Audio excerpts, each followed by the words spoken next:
जय जगन्नाथ सांग माने आज मु आपण मानक पई गोटे सुंदर कहानीटे नहीं आसी। कहानीटी को शेष जाए निश्चय शुणिबे। चलंतु आरंभ करिबा कहानीटी। कहानीर नाम हैला भोजन आउ भजन।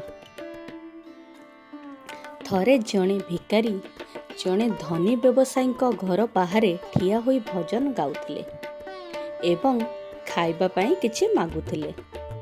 से घरर मालिकाणी बहुत समय हैला कहूथिले मु आसुची।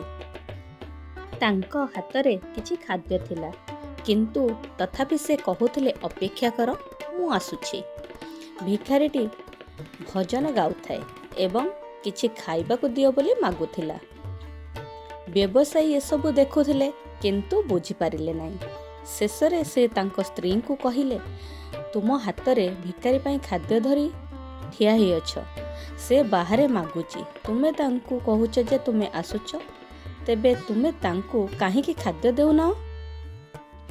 मालिकाणी कहिले हाँ मु तांको खाद्य देबी जे किंतु कथा हेउची मते तार भजन बहुत भल लागुची।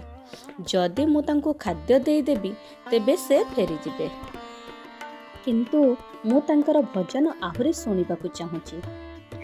जदि प्रार्थना परे मध्य परमेश्वर तुमर कथा सुनु नाहंती तेबे बुझ जे व्यवसायी स्त्री परी परमेश्वर तुमर प्रार्थना को भल पाउछंती। तेणु अपेक्षा कर एवं प्रार्थना करि चल।